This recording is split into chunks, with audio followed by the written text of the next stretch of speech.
ഈ കാണുന്നത് ഒരു കാഴ്ച മാത്രമാണ്. ഈ കാഴ്ച വസ്തുവിനെ നമ്മുടെ നിത്യജീവിതത്തിലെ ശീലവുമായി കൂട്ടിക്കെട്ടി ഒരു കാര്യം നിങ്ങളുടെ മുമ്പിൽ എനിക്ക് പറയുവാനുണ്ട്. ആ കാര്യത്തിലേക്ക് നമുക്ക് കടക്കാം. വീഡിയോ ഒരു കാരണവശാലും സ്കിപ്പ് ചെയ്തു പോകാതെ മുഴുവനായി കാണണമെന്നുള്ള അഭ്യർത്ഥനയോടെ തുടങ്ങട്ടെ. ഹായ് ഫ്രണ്ട്സ്, പച്ചപ്പാടിൻ്റെ സന്തോഷം എന്ന ചാനലിലെ ഒരു പുതിയ വീഡിയോയിലേക്ക് ഏവർക്കും ഹൃദയം നിറഞ്ഞ സ്വാഗതം. പച്ചപ്പാടിൻ്റെ സന്തോഷം ഇന്ന് ഇവിടെ നിങ്ങളുടെ മുമ്പിൽ പറയുന്ന ഒരു ചെറിയ കാര്യം നമ്മുടെ നിത്യജീവിതത്തിലെ ഒരു കാര്യമാണ്. അതായത് നമ്മൾ മലയാളികൾ പ്രത്യേകിച്ച് 2 നേരം അല്ലെങ്കിൽ 1 നേരമെങ്കിലും നിർബന്ധമായും കുളിക്കുന്നവരാണ്. എന്നാൽ പലരും ധൃതി പിടിച്ച ജീവിതത്തിനിടയിൽ, തിരക്ക് പിടിച്ച ജീവിതത്തിനിടയിൽ എങ്ങനെയാണ് കുളിക്കുന്നത് എന്ന് സ്വമേധയാ ഒന്ന് വിലയിരുത്തുന്ന ഒന്ന് സ്വയം വിമർശനം നടത്തുകയോ ചെയ്തു നോക്കിയാൽ അവിടെ രസകരമായ ചില കാര്യങ്ങൾ കാണാം. അതിനെക്കുറിച്ചാണ് എനിക്ക് നിങ്ങളോട് പറയുവാനുള്ളത്. ഒന്ന്, നമ്മൾ ധൃതി പിടിച്ച് രാവിലെ പല്ല് തേച്ചു, എല്ലാം കഴിഞ്ഞ് പെട്ടെന്ന് കുളിമുറിയിലേക്ക് കയറി. ടാപ്പാണെങ്കിൽ ടാപ്പ് തുറന്ന് ബക്കറ്റിൽ വെള്ളം തറയെ ഒഴിച്ചു, ഷവറാണെങ്കിൽ ഷവർ തുറന്ന് മേലൊന്ന് നനച്ചു, ഏതാണ് സോപ്പ് ആ സോപ്പ് എടുത്ത് മൊത്തം ഒന്ന് തേച്ച് പതപ്പിച്ച്, തലയും മുഴുവൻ സമൂലം സോപ്പ് തേച്ച് പതപ്പിച്ച് ഷവർ ഓൺ ചെയ്തു, അല്ലെങ്കിൽ ബക്കറ്റിലെ വെള്ളം എടുത്ത് നിറകയിൽ ഒഴിച്ചു, കഴുകി കളഞ്ഞ് ഇങ്ങനെ എടുത്തതിന് ശേഷം ടർക്കിയോ ടവലോ തോർത്തോ എടുത്ത് ധൃതി ക്യൂട്ടിയിൽ തുടച്ച് വൃത്തിയാക്കി നമ്മൾ കുളി കഴിഞ്ഞ് പോവുകയാണ്. എന്നാൽ ഈ കുളി കഴിയുമ്പോൾ നിങ്ങൾ ഒന്ന് ശ്രദ്ധിച്ച് നോക്കുക. കുളി കഴിഞ്ഞ് നമ്മുടെ കൈയുടെ മടക്കിലോ ഈ കഴുത്തിൻ്റെ സൈഡിലോ കക്ഷത്തിലോ നമ്മുടെ എവിടെയെങ്കിലും ശരീരത്തിൻ്റെ ജോയിൻറ്റുകളിൽ എവിടെയെങ്കിലും ഒന്നിങ്ങനെ അമർത്തി തിരുമ്മി കഴിഞ്ഞാൽ നമുക്ക് മനസ്സിലാകും നമ്മുടെ ശരീരത്തിലെ അഴുക്കുകൾ കുതിർന്നിട്ടേ ഉള്ളൂ. ആ അഴുക്കുകൾ ഉരുണ്ടുകൂടി കട്ട പോലെ ഉരുണ്ടുകൂടി വരുന്നതായി നമുക്ക് കാണാൻ കഴിയും. ഇങ്ങനെ കുളിക്കുന്നത് കൊണ്ട് നമ്മുടെ ശരീരത്തിന് ഒരു ഗുണവും കിട്ടുന്നില്ല. നമുക്കൊരു ചെറിയ തണുപ്പ് അനുഭവപ്പെടുന്നു എന്നല്ലാതെ, ആ ഉറക്കത്തടവ് മാറുമെന്നല്ലാതെ ശരീരത്തിന്, സ്കിന്നിന് ഒരു ഗുണവും കിട്ടുന്നില്ല. കാരണം നമ്മുടെ ശരീരത്തിലെ ഏറ്റവും വലിയ ഗ്രന്ഥിയാണ്, അല്ലെങ്കിൽ ഏറ്റവും വലിയ പഞ്ചേന്ദ്രിയങ്ങളിൽപ്പെട്ട ഒരു അവയവമാണ് സ്കിന്ന്. നമുക്ക് ശ്വാസം മുട്ടി കിടന്നാൽ പോലും കുറേ അധികം നേരം നമുക്ക് ശ്വസിക്കാൻ ഈ സ്കിന്ന് വഴി കഴിയുമെന്നുള്ള കാര്യം നമുക്കറിയാം. അതിന് നമ്മുടെ സ്കിന്നിൻ്റെ തൊലിയുടെ ഓരോ സുഷിരങ്ങളും തുറക്കേണ്ടത് ആവശ്യമാണ്. കാരണം ശരീരത്തിൻ്റെ ഓരോ കോശങ്ങളും നശിക്കുന്നത് നമ്മുടെ ഇവിടെ അടിഞ്ഞുകൂടിയിട്ട് വിയർപ്പും എല്ലാം പുറത്തേക്ക് വരുന്നത് എല്ലാം പറ്റിപ്പിടിച്ച് അവിടെ അടിഞ്ഞുകൂടി ഈ സ്കിന്നിൻ്റെ പുറമേ ഉള്ള അഴുക്കിനെ കഴുകിക്കളയാനാണ് നമ്മൾ കുളിക്കുന്നത്. പക്ഷേ നമ്മളിത് കുതിർത്തിക്കൊണ്ട് അത് അവിടെ തന്നെ ഇരിക്കുന്നു, വെള്ളം ഒഴിച്ച് സോപ്പ് പത പോകുമെന്നല്ലാതെ അഴുക്ക് പോകുന്നില്ല. ഇങ്ങനെ കുളിച്ചത് കൊണ്ട് നമ്മുടെ ശരീരത്തിന് ഒരു ഗുണവും കിട്ടുന്നില്ല എന്ന് പറയുവാനാണ് ഞാൻ ഇന്ന് ഈ വീഡിയോയിൽ നിങ്ങളുടെ മുമ്പിൽ വന്നത്. ഇതിന് പകരം നമുക്ക് ഇന്ന് മാർക്കറ്റിൽ ഒരുപാട് സോപ്പുകളും ലേപനങ്ങളും ഒക്കെ കിട്ടും കുളിക്കുവാനായിട്ട്. അതൊക്കെ വലിയ ബ്രാൻഡഡ് കേസുകളാണ്. എന്നാൽ നിങ്ങൾ സോപ്പ് ഉപയോഗിച്ചില്ലെങ്കിലും നമ്മുടെ ശരീരത്തിൻ്റെ സ്കിന്നിനെ എങ്ങനെ വൃത്തിയാക്കാമെന്ന് ഒരു ചെറിയ കാര്യമുണ്ട്. നമ്മുടെ പഴയ കാരണവന്മാരൊക്കെ ചെയ്തു വന്നിരുന്ന ഒരു കാര്യം നിങ്ങളുടെ മുമ്പിൽ ഒന്ന് കാണിച്ചു തരാൻ വേണ്ടിയിട്ടാണ് ഞാൻ ഇന്ന് ഈ വീഡിയോയിൽ വന്നിട്ടുള്ളത്. അതിന് നമ്മൾ പണ്ട് കാലത്തെ കാരണവന്മാരൊക്കെ കൃഷിക്കാരാണ് ഭൂരിഭാഗം പേരും. അവർ ചുട്ടി തോർത്താണ് ഉടുത്ത് കുളിക്കുവാനിരുന്നത്. ഇന്ന് കുളിക്കുവാൻ തോർത്തെന്ന് പറഞ്ഞാൽ അത് ടർക്കിയാണ്, ടവലാണ്, പലതരത്തിലുള്ള മെറ്റീരിയലാണ്. എന്നാൽ ഞാൻ അതെങ്ങനെയാണെന്ന്, നമ്മുടെ കാരണവന്മാർ ഉപയോഗിച്ചിരുന്ന തോർത്താണിത്. ചുട്ടി തോർത്തെന്നാണ് ഇതിന് പറയുക.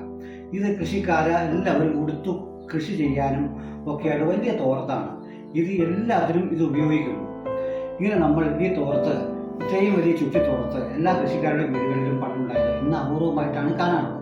നമ്മൾ ആദ്യമേ നമ്മളുടെ ഷവറിൻ്റെ അടുത്താണെങ്കിൽ നമ്മൾ ഷവർ ഓൺ ചെയ്ത് നമ്മുടെ ശരീരം നന്നായിട്ട് കുതിർത്തുക, അല്ലെങ്കിൽ ബക്കറ്റിലെ വെള്ളം എടുത്ത് നമ്മളുടെ ശരീരം ഒന്ന് കുതിർത്തുക.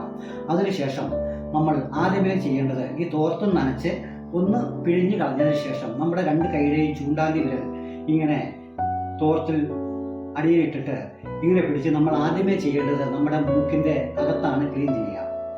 ഇങ്ങനെ നമ്മുടെ 2 മൂക്കും അകത്തിട്ട് ശരിക്ക് തിരികെ നമ്മൾ നോക്കൊക്കെ കാണാം ഇതിനകത്ത് അഴുക്ക് എത്രമാത്രം ഉണ്ടെന്ന്. കാരണം നമ്മൾ നിരന്തരമായി നമ്മുടെ ഹൃദയം അടിച്ചുകൊണ്ടിരിക്കുമ്പോഴെല്ലാം ഓക്സിജൻ വരികയും കാർബൺ ഡൈ ഓക്സൈഡ് പുറത്തു പോവുകയും ചെയ്യുന്ന നാസാരന്ധ്രത്തിലാണ് ഏറ്റവും കൂടുതൽ അഴുക്ക് അടിയുന്നത് എന്ന് നമുക്കറിയാം.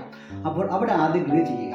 അതിനുശേഷം നമ്മുടെ കൈയിൻ്റെ ഈ ചെറുവിരൽ, 2 കൈയിൻ്റെയും ചെറുവിരലിൽ ഈ തോർത്ത് ഇങ്ങനെ ഇട്ടതിന് ശേഷം നമ്മുടെ ചെവിക്കകത്ത് ഇട്ട് ചെവിയുടെ ഓരോ മടക്കുകളും കാര്യങ്ങളും വളരെ ഭംഗിയായി ചെവിയുടെ പുറകുവശവുമെല്ലാം കൃത്യമായി അഴുക്കിനെ നീക്കി തിരികെ കൊടുത്ത് മസാജ് ചെയ്ത് നീക്കി നമ്മൾ തോർത്ത് ഒന്നും കൂടെ സ്ഥാനം മാറ്റി പിടിച്ചതിന് ശേഷം നമ്മുടെ മൂക്കിൻ്റെ പുറവും നെറ്റിയും കവിളും എല്ലാം പരസ്പരം ഇങ്ങനെ മസാജ് ചെയ്ത് ഓരോ സ്ഥലവും കൃത്യമായി കഴുത്തും എല്ലാം കൃത്യമായി തിരുമ്മി എടുത്തതിന് ശേഷം വേണമെങ്കിൽ തോർത്തൊന്ന് അലമ്പിയെടുക്കാം. അപ്പോൾ അറിയാം നമ്മുടെ ഇത്രയും ഭാഗത്ത് അഴുക്ക് എത്രമാത്രം ഉണ്ടെന്ന്.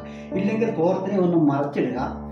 തിരക്കുള്ളവരോട് പറയാണ്, മറക്കിട്ടതിന് ശേഷം ആ തോർത്ത് കൊണ്ട് നമ്മുടെ ഓരോ കൈകളും കൃത്യമായി കക്ഷവും എല്ലാം കൃത്യമായി ഒരുമി ചകിരി കൊണ്ടോ ഇഞ്ച കൊണ്ടോ ഒരുമി കൊടുക്കുന്നത് പോലെ ഈ തോർത്ത് കൊണ്ട് നമുക്ക് ചെയ്യാം. ഓരോ കൈയും കക്ഷവും എല്ലാം കൃത്യമായി ഉരുമിയതിനു ശേഷം നമ്മുടെ ഉടല് മൊത്തം ഉരുമുക. അതിനുശേഷം ഈ തോർത്തിനെ ഇങ്ങനെ തലകീഴായി വൃത്തിപ്പിടിച്ചതിന് ശേഷം ഇത് ഇങ്ങനെ ചുറ്റിക്കഴിഞ്ഞാൽ നമുക്ക് സുഖമായ തരത്തിൽ ഈ സാധനം ഇതേ കണ്ടീഷനാക്കി കിട്ടും. അതിനുശേഷം നമ്മുടെ പുറകമൊക്കെ ഇങ്ങനെ പിടിച്ച് എടുത്തു കഴിഞ്ഞാൽ നമുക്ക് ആരുടെയും സഹായം വേണ്ട. ഇന്ന് ഇതിന് പകരം പുതിയ സൈസ് കോലുകളും മെറ്റീരിയലുകളൊക്കെ മാർക്കറ്റിൽ കിട്ടും. ഇതിനെ ഇങ്ങനെ കോണായിട്ടും തിരിച്ചും ഒരു 3 പ്രാവശ്യം എടുത്തു കഴിഞ്ഞാൽ നമ്മുടെ പുറത്ത് ഒരഴുക്ക് പോലും ഉണ്ടാകില്ല എന്നുള്ളത് 100% ഗ്യാരണ്ടിയാണ്. അവസാനം തിരുമ്മി നമ്മുടെ കഴുത്തിലൊക്കെ ഇങ്ങനെ ശരിക്കിട്ട് കഴിഞ്ഞാൽ നമ്മുടെ പുറം എല്ലാ വശവും മുഴുവൻ അഴുക്കും പോയിരിക്കും. അതിനുശേഷം തോർത്ത് അലമ്പേണ്ടവർക്ക് ശരിക്കും അലമ്പെടുത്തതിന് ശേഷം നമ്മുടെ ബാക്കി ഉടലായിട്ടുള്ള ബാക്കി കൈ കാലുകളും എല്ലാം നമ്മുടെ തുടയും എല്ലാം വൃത്തിയാക്കി അമർത്തി നഖം ഉൾപ്പെടെ തേച്ചിരുമ്മി കഴുകിയിട്ട് ഈ തോർത്ത് ശരിക്കൊന്ന് തിരുമ്മി അടിക്കി നന്നായിട്ട് വെള്ളം ഒഴിച്ച് ഒന്ന് കഴുകി വീണ്ടും തോർത്ത് അലമ്പിയെടുത്ത് ഈ തോർത്ത് കൊണ്ട് നമ്മുടെ ശരീരം തോർത്തിയിട്ട് നിങ്ങൾ കുളി കഴിഞ്ഞ് ശരീരം ഉണങ്ങി കഴിയുമ്പോൾ ഇങ്ങനെ ഒന്ന് തിരുമ്മി നോക്കുക. ഒരിടത്തും നിങ്ങളുടെ ശരീരത്തിൽ ഇങ്ങനെ അഴുക്കുകൾ കെട്ടിക്കിടന്ന് ഉരുണ്ടുകൂടില്ല. അത് 100% ഉറപ്പാണ്. ഇതിന് സോപ്പ് വേണമെന്നില്ല. നമ്മൾ ശീലിച്ചു പോയ കാര്യങ്ങളാണ് ഈ സോപ്പ്. നല്ല മണമുള്ള സോപ്പുകൾ ഉപയോഗിച്ച് കുളിക്കുക. പക്ഷെ കുളി കഴിയുമ്പോൾ ഇതായിരിക്കും ഞാൻ പറഞ്ഞതുപോലെ കുതിർന്നിരിക്കുകയുള്ളൂ. സോപ്പ് തേച്ച് കുളിക്കേണ്ട എന്നല്ല ഞാൻ പറയുന്നത്. ഈ ഒരു ശീലം നിങ്ങൾക്ക് സോപ്പ് തേച്ചിട്ടായാലും ഇത് ചെയ്യാം. അപ്പോൾ സോപ്പ് തേച്ചിട്ട് ഇത് ചെയ്ത് കഴിഞ്ഞാലും ഇത് തന്നെ ഗുണമാണ് നമുക്ക് കിട്ടുന്നത്. നമ്മുടെ ശരീരത്തിന് അഴുക്ക് പോകണമെങ്കിൽ നമുക്ക് മറ്റു കോലോ ഒന്നും വേണ്ട, ആരുടെയും സഹായമില്ലാതെ നമുക്ക് എങ്ങനെ ശരീരം വൃത്തിയാക്കാം എന്നുള്ളതാണ് ഈ ഒരു കാര്യം കൊണ്ട് നിങ്ങൾ മനസ്സിലാക്കേണ്ടത്. ഇത് നിങ്ങളൊന്ന് ചെയ്തു നോക്കുക. ഇത് ഇഷ്ടമാണെങ്കിൽ നിങ്ങൾ എൻ്റെ ചാനൽ സബ്സ്ക്രൈബ് ചെയ്യണം. എന്നിട്ട് അത് മറ്റുള്ളവരിലേക്ക് ഷെയർ ചെയ്യുക, ലൈക്ക് ചെയ്യുക. ആ ബെൽ ബട്ടൺ ഒന്ന് അമർത്തി ഓൾ ഓപ്ഷൻ ക്ലിക്ക് ചെയ്യുക. ഇത്തരം കൊച്ചു വീഡിയോകൾ ഇനിയും ഞാൻ ഇടയ്ക്കിടയ്ക്ക് ഇട്ടു തരും.